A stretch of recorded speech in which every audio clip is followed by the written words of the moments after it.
രണ്ട് രാജാക്കന്മാർ അധ്യായം 20. ഹെസക്കിയ രോഗബാധിതനായി മരണത്തോടടുത്തു.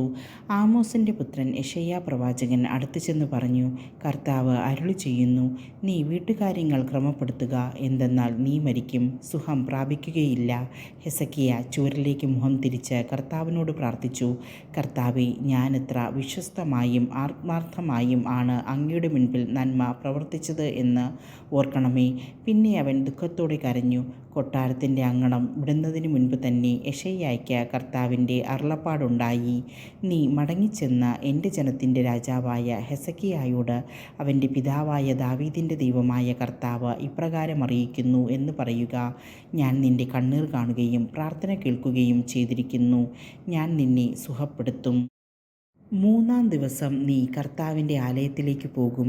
ഞാൻ നിൻ്റെ ആയുസ്സ് 15 വർഷം കൂടി നീട്ടും. അസറിയ രാജാവിൻ്റെ കൈകളിൽ നിന്ന് നിന്നെയും ഈ നഗരത്തെയും ഞാൻ രക്ഷിക്കും. എന്നെയും എൻ്റെ ദാസനായ ദാവീദിനെയും പ്രതി ഈ നഗരത്തെ ഞാൻ സംരക്ഷിക്കും. യെശയ്യാ പറഞ്ഞു, അത്തിപ്പഴം കൊണ്ട് ഉണ്ടാക്കിയ ഒരട കൊണ്ടുവരിക. വ്രണം സുഖപ്പെടേണ്ടതിന് അത് വ്രണത്തിൻ്റെ മേൽ വെച്ച് കെട്ടുക. ഹെസക്കിയ യെശയ്യായോട് ചോദിച്ചു, കർത്താവ് എന്നെ സുഖപ്പെടുത്തുകയും 3-ാം ദിവസം ഞാൻ കർത്താവിൻ്റെ ആലയത്തിൽ പോവുകയും ചെയ്യുമെന്നതിന് എന്താണ് അടയാളം? യെശയ്യാ പറഞ്ഞു, കർത്താവ് വാഗ്ദാനം നിറവേറ്റുമെന്നതിന് അവിടുന്ന് നൽകുന്ന അടയാളം ഇതാണ്. നിഴൽ 10 അടി മുൻപോട്ട് പോകണമോ പുറകോട്ട് പോകണമോ?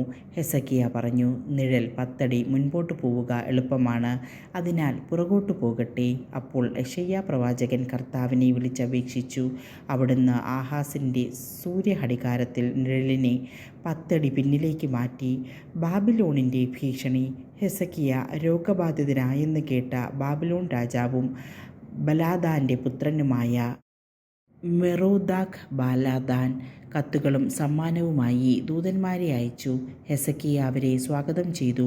തൻ്റെ ഭണ്ഡാരപ്പുരയും കലവറകളിലുണ്ടായിരുന്ന സ്വർണവും വെള്ളിയും സുഗന്ധദ്രവ്യങ്ങളും വിശിഷ്ട തൈലങ്ങളും ആയുധശേഖരവും അവരെ കാണിച്ചു. അവരെ കാണിക്കാത്തതായി തൻ്റെ ഭവനത്തിലോ രാജ്യത്തോ ഒന്നുമുണ്ടായിരുന്നില്ല. അപ്പോൾ യെശയ്യാ പ്രവാചകൻ ഹെസക്കിയ രാജാവിൻ്റെ അടുത്തു വന്ന് ചോദിച്ചു, ഈ ആളുകൾ എന്താണ് പറഞ്ഞത്? അവർ എവിടെ നിന്നാണ് വന്നത്? ഹെസക്കിയ പ്രതിവചിച്ചു, അവർ വിദൂരദേശമായ ബാബിലോണിൽ നിന്ന് വന്നിരിക്കുന്നു. യെശയ്യാ ചോദിച്ചു, നിന്റെ ഭവനത്തിൽ എന്തെല്ലാമാണ് അവർ കണ്ടത്? ഹെസക്കിയ മറുപടി പറഞ്ഞു, എൻ്റെ ഭവനത്തിലുള്ളതെല്ലാം അവർ കണ്ടു. അവരെ കാണിക്കാത്തതായി എൻ്റെ കലവറകളിൽ ഒന്നുമില്ല. അപ്പോൾ യെശയ്യാ ഹെസക്കിയായോട് പറഞ്ഞു, കർത്താവിൻ്റെ വാക്ക് കേൾക്കുക. നിൻ്റെ ഭവനത്തിലുള്ളതും നിൻ്റെ പിതാക്കന്മാർ ഇന്നോളം ശേഖരിച്ചതും എല്ലാം ബാബിലോണിലേക്ക് കടത്തുന്ന ദിനങ്ങൾ ആസന്നമായിരിക്കുന്നു. ഒന്നും ശേഷിക്കുകയില്ല. കർത്താവ് അരുളി ചെയ്യുന്നു, നിൻ്റെ പുത്രന്മാരിൽ ചിലരെയും കൊണ്ടുപോകും. ബാബിലോൺ രാജാവിൻ്റെ കൊട്ടാരത്തിൽ അവർ അന്തഃപുര സേവകന്മാരായിരിക്കും. ഹെസക്കിയ യെശയ്യായോട് പറഞ്ഞു, നീ പറഞ്ഞ കർത്താവിൻ്റെ വചനം നല്ലതു തന്നെ. തൻ്റെ ജീവിതകാലത്ത് സുരക്ഷിതത്വവും സമാധാനവും ഉണ്ടായിരിക്കുമല്ലോ എന്ന് അവൻ വിചാരിച്ചു.